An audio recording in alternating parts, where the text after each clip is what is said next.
तुझ्या घरात पण आईची आणि बायकोची भांडणं होतात का रे? अरे कोणाचं नाही होत. अरे नाही भाई, बऱ्याच जणांच्या घरात नाही होत भांडणं. चांगलंय हे, पण आपल्याला काय, आपण मस्त टेन्शन फ्री आयुष्य काढायचं.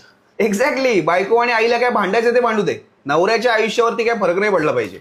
आता बघ ना, कालच माझ्या घरामध्ये भांडणं झाली. आई बायकोला ओरडली, त्याचा राग आला बायकोला.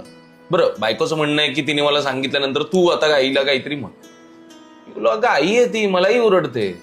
तर परत त्या गोष्टीवरून रुसून बसली. आता ती आईला उलट बोलण्यासाठी यांना प्लॅनिंग करते. एवढं सगळं सुरू आहे घरात. दिसतंय काही चेहऱ्यावर? करेक्ट आहे, गेंड्याची कातडी. माझी आई मला म्हणाली की बायकोला ह्या सणाला माहेरी पाठवू नको. मी म्हटलं की का? तर आई म्हणते की नातेवाईकांना कळलं पाहिजे की ती आपल्या किती धाकात आहे ते. आता त्या स्वार्थी नातेवाईकांसाठी मी माझ्या बायकोचं मन दुखवू? मी म्हणालो आईला मी नाही करणार असं. तर आईने बोलणंच टाकलंय माझ्यासोबत. बोलतच नाही. पण फरक पडतोय माझ्यावरती? काहीच नाही. अरे आपल्याला या घरातल्या भांडणांचा फरकच पडत नाही, म्हणून आपण आपली सगळी कर्तव्य पूर्ण करतो.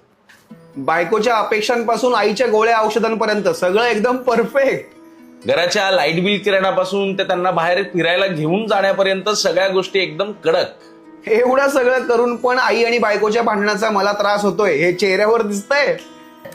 अजिबात नाही. माझ्या दिसतंय. छे. अरे मर्द को कभी दर्द नहीं होता. पण आईने आपल्यासोबत बोलणं टाकलं की जरा त्रास होतो. बायकोला जेव्हा आईला उलट बोलताना बघतो तेव्हा त्रास होतो. रात्री अरे जेवणाच्या ताटावरतीच भांडणं होतात. एक पुरुष म्हणून मी ती भांडणं दोघींची मिटवू शकत नाही. या गोष्टीचा त्रास होतो. थकून घरी गेल्यानंतर जेव्हा बायको रुसलेली दिसते ना, तेव्हा एक नवरा म्हणून हरल्यासारखं वाटतं, तेव्हा त्रास होतो.